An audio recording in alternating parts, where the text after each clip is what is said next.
Sermon number 5, Romans 6:23. For the wages of sin is death. Sin is the transgression of the law, 1 John 3:4.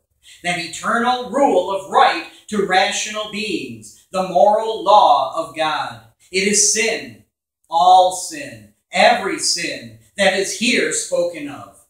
Death, whatever that word means, is the just and certain reward of every sin committed in thought, word, or deed. But what is death?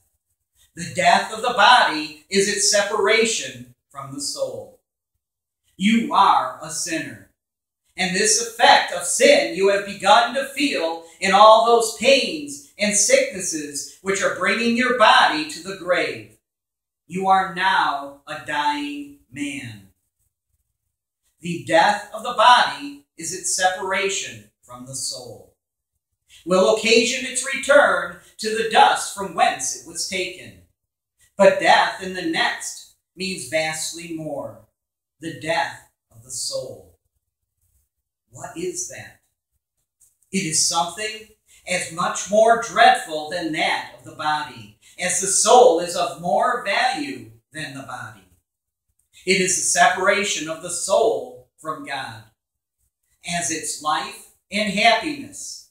Hence it becomes a state of unavoidable sin, and first or last, a state of self-tormenting anguish, arising from the forfeiture of the friendship of God with all its attendant blessings.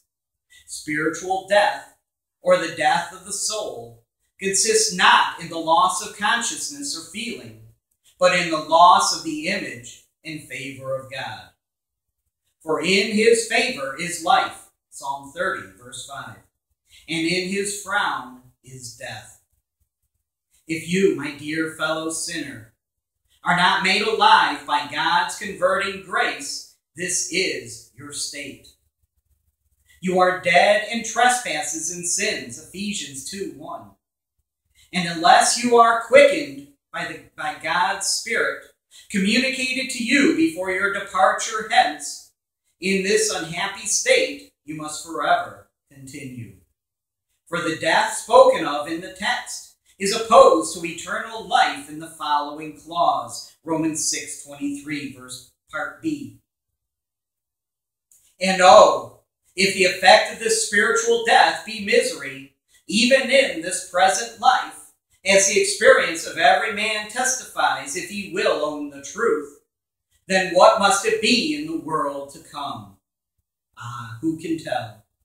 We read of a worm that never dies, to prey on the tormented conscience, a fire that can never be quenched, to destroy both body and soul in hell, of weeping and wailing and gnashing of teeth, and all this is to last forever.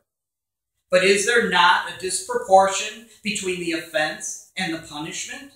Let God be true and every man a liar. He says the wages, the just reward of sin, is death.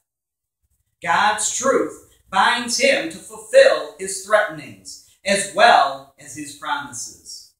Oh, flee from the wrath that to come. For who among us shall dwell with the devouring fire?